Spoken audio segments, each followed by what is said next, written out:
Welcome to a new review series. This is Death Note review, first of a 5 to 6 part series where I review stuff related to Death Note franchise. The only thing I'm not going to review is the Death Note light novels. There's about 2 of them. I haven't read them yet, and I'm also not going to review the manga. I can probably get my thoughts on the manga right here before I get a chance to start watching the anime, before I talk about the anime. The manga is really good. I highly recommend it. It's collected in 12 volumes. There is 108 chapters.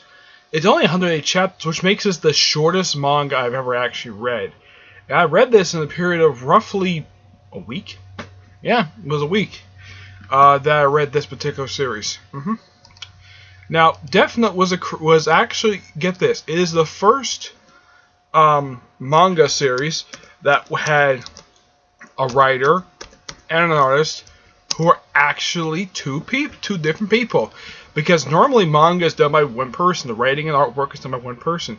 Now, that usually doesn't work out a lot of the time here in the United States, but apparently works out very well over in Japan.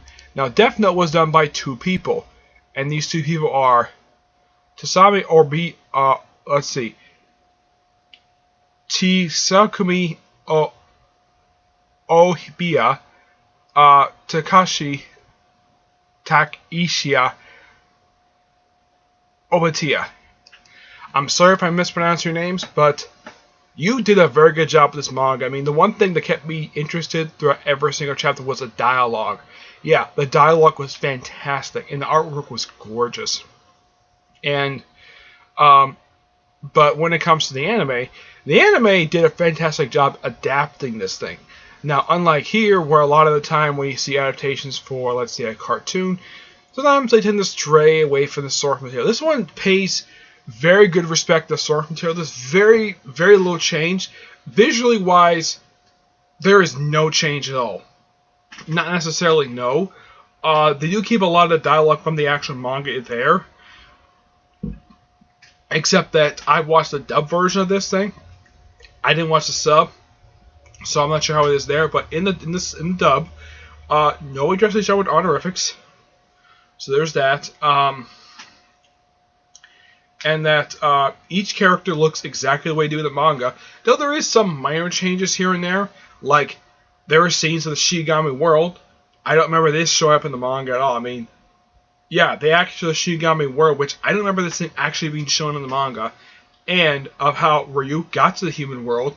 Yeah, that's actually shown in the pilot episode. Let's see. What other additions they make? Oh, yeah. The only thing they really cut, they did cut a scene. I don't remember the scene in the anime, but there was a scene in the manga where, of Light proposing to Misa. This apparently was cut. I don't remember seeing it in the anime, like, oh, Misa and Light are engaged? When the heck did this happen? Like, if you did read the manga, you're probably like, what the heck? When the heck did this happen? Yeah, but since I read the manga, basically, I'm like, okay, maybe the scene was cut for time. I don't know, it's a possibility. I mean, there was one particular scene where it's pretty much played out exactly the same, except they kind of cut the dialogue off a little bit. They edited some stuff out. There was a scene in a bathroom. This was after Misa and Light gave up their Death Notes. I'll talk about Death Notes in a minute. And she didn't remember anything about it until Rem, one of the Shinigami, touched the back of took a piece of Death Note and touched Misa's hand, and she saw, like, okay, the reaction was pretty natural, though the way she was holding her, it's like, oh, she had a hand over her mouth, and her other hand was on her belly. Wow. Yeah. Oh, and Rem is a girl. Yeah, Rem is a girl. There's actually, I heard one live action version where Rem is a guy. I mean, you look at Rem, when it comes to these particular Shinigami, you can hardly tell their gender at all. It's very hard to tell. But since Rem is a girl, they had a woman voice her. In the anime, in the dub, she's voiced by the actress who voiced Mystique from X-Evolution. Yep. And most of the cast of the show are people from the Ocean dub of DBZ. Yep, I am not kidding. So if you're familiar with the Ocean, if you're people who are fans of the Ocean dub of DBZ, the voice cast is here. Like, The guy who voiced Teen Gohan is voicing the main character, who also is noteworthy voicing Amuro Ray from the original Mobile Suit Gundam series. Yep, he also voiced in the follow-up series Mobile Suit Zeta Gundam, the same voice. The guy who voices his father, I think he voiced Vegeta in the Ocean dub, but guess which famous X-Men character he voiced in America? He voiced Mr. Sinister from the X-Men, from the 1990s X-Men series. I'm like, Mr. Sinister plays Light's father? Wow, that's actually interesting. Though he doesn't have the sort of robotic, deep, intercom-style voice that he had in the series. My guess is he probably didn't have that for this particular thing. But I looked it up. Yeah, it's the actual voice actor who voiced Mr. Sinister. I'm like, okay, makes sense. Yeah, that's the thing with a lot of the voice actors. Yeah, some also work on My Little Pony. Yeah, some actually currently work out My Little Pony. Like one I think it's Misa. I think she's the one that plays Pinkie Pie. I'm not kidding. The voice of Pinkie Pie plays Misa. Now, Death Note in the series is this black covered notebook, which the word Death Note was written in English on the first one shown. The other ones basically are written in Japanese. Oh yeah, and the first one scene is actually not Ryuk's. That was one he took from another Shigami. I am not kidding.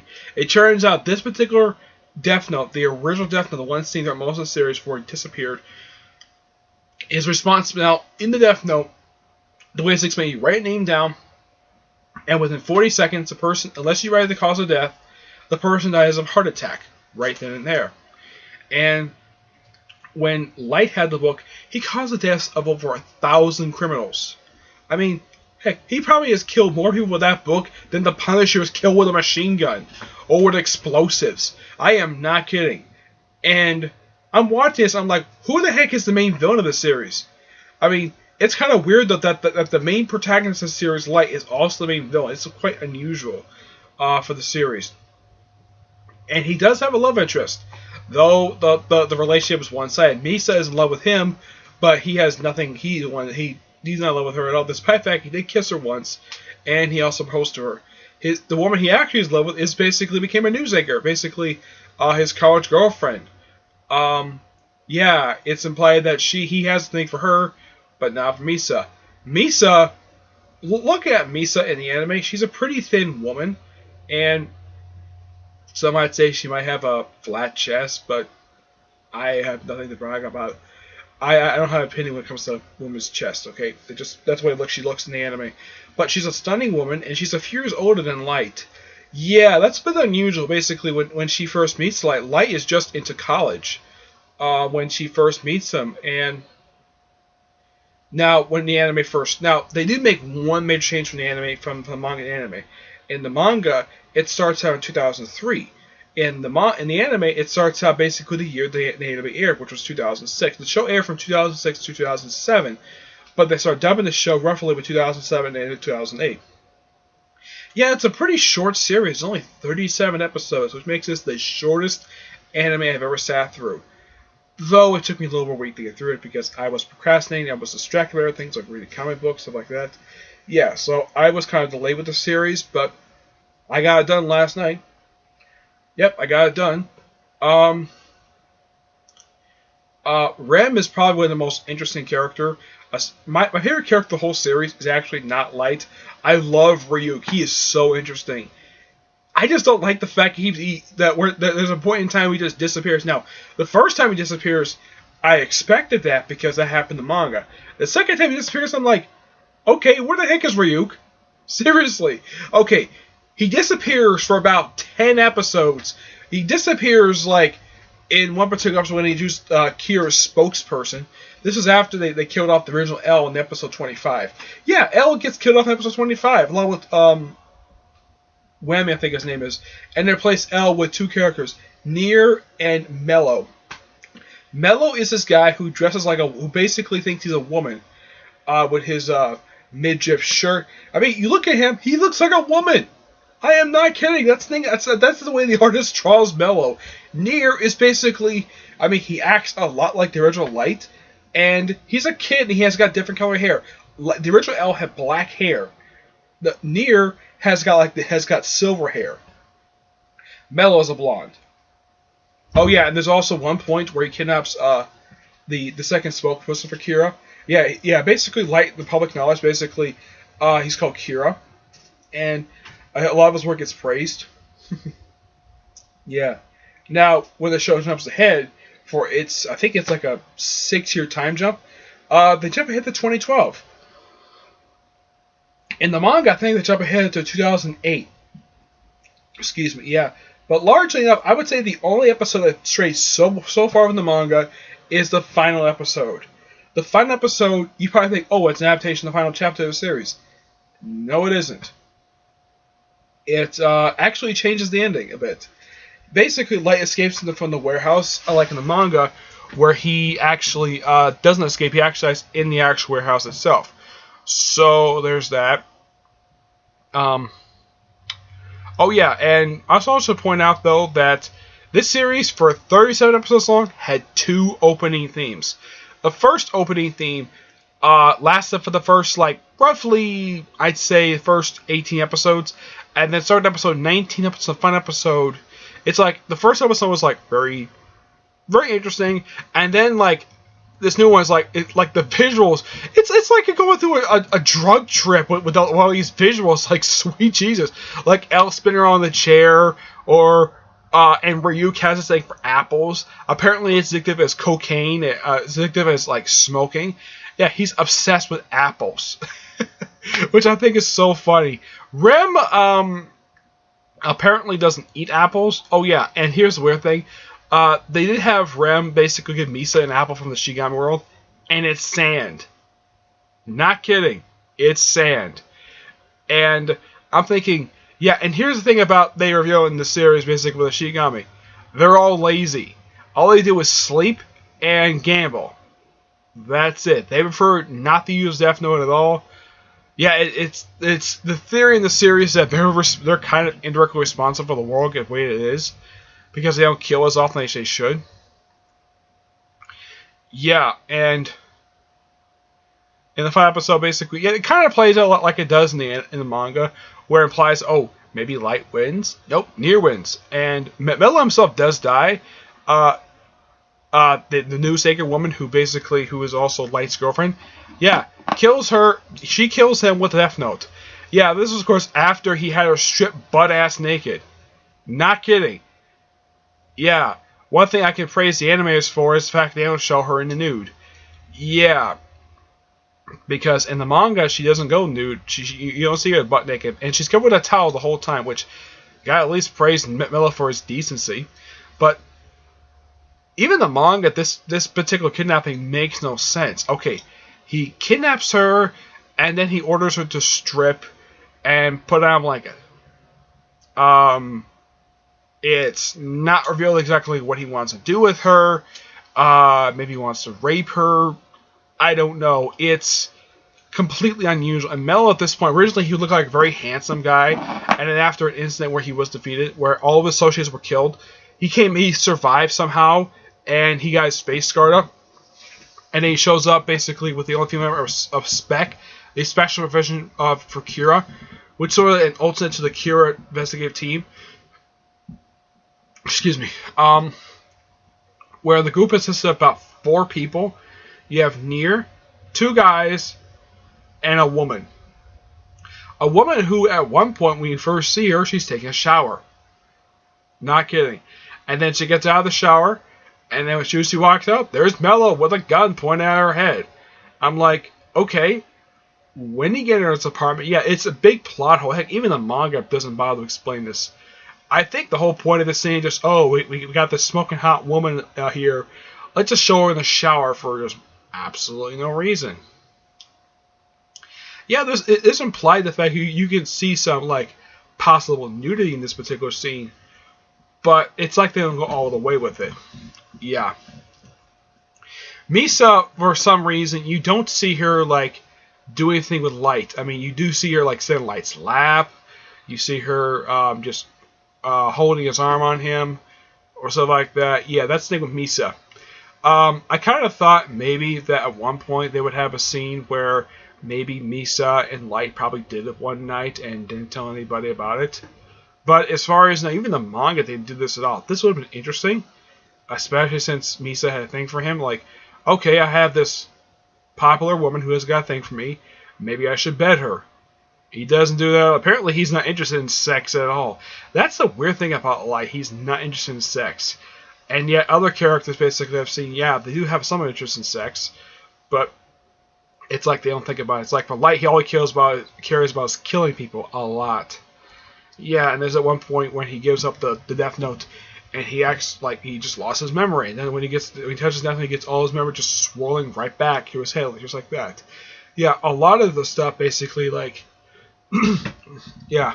So for Madhouse, the studio who made the series, this is the third show I've watched where they actually did the series.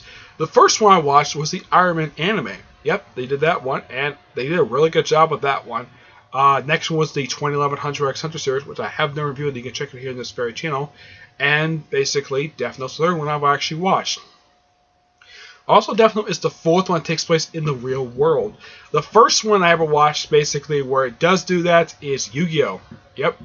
And then was Bleach, Yu Hakusho, and now Death Note. Yep. It takes place in the real world. You probably think, oh, maybe Hunter x Hunter takes place in the real world? No, it's its own made-up world, where the world we think is basically a giant lake. I am not kidding. That's simply what it is, and it's something called the Dark Continent, which is what Africa at one point was called. I am not kidding. If you look it up, Africa at one point was called by some people the Dark Continent. So I'm not sure where the writer of Hunter x Hunter came up with that, but yeah. But yeah, it's the fourth series takes place in the real world, and it's the first series to actually mention the year it takes place in. Yeah, it actually is the first I've ever seen actually do this, because the other shows, you can kind of imply, like in the case of, let's say, Bleach, you can kind of say that it starts up in 2001 and probably ends in probably, and this is just theory, it probably ends either 2003 or 2004, and then the light novel takes place 3 years later. It's probably like either 2006 or 2007. That's just a theory. Yu Hakusho starts off in 1990. I think the manga ends, I believe, in 94, I believe it is. Let me look it up here.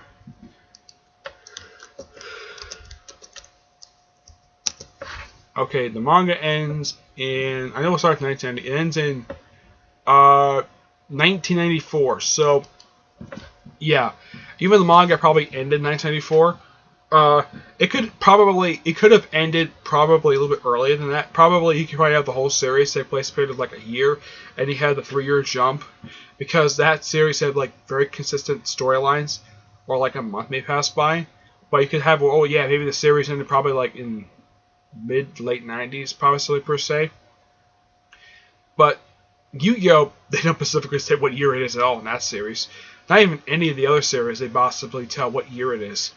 But yeah, Death Note, I've heard from my friend Edgar, this is a classic anime series, and it shows. This is definitely classic, and the show itself only came out 11 years ago. Yeah, which makes it one of the more recent anime I've actually got into. I think that the only anime that's kind of close to more recent is probably Fairy Tail. Yeah, that's the only one I can think of that's a little more, almost just as recent I've gotten into, because a lot of the other anime tends to be older I've gotten into. Like the oldest anime I've actually reviewed series for is Yu Hakusho. Yeah, excuse me. That's one basically is the oldest one I've actually gotten to, though the dub version basically came out in the early 2000s, while the anime aired in the 1990s. Yep. But in the case of this one, I think that in the case of Death Note, I think they aired the anime.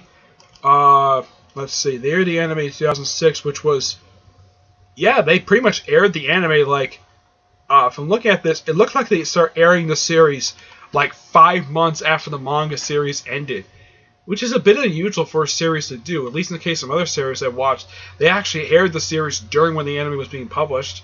So you can kind of say that Death Note was the first time I've seen where they aired the series after the manga ended. It's a bit unusual, but I'm sure that the creators probably still get royalty checks basically from all the books that are being sold. I'm sure they got a royalty check for the recent Death Note film. I'm sure they did. I don't know. I haven't seen the new Death Note film yet. I will get to it soon. Next thing I'm going to watch is basically the TV specials that are associated with the anime. Then watch the live action films, the first 3. Then we watched the mini series, and of course the follow-up film that came after that. Then the 11 episode live action series, and finally the Death Note series. So that's basically about. I'd say this series probably be about 6 parts exactly. Okay, so that's it for this review. Part 2, I'll talk about the TV specials. And I'll give my thoughts and notes there. Death Note, great series, highly recommend it. Okay, but until I see you all at my next part, which will be the TV specials. Bye.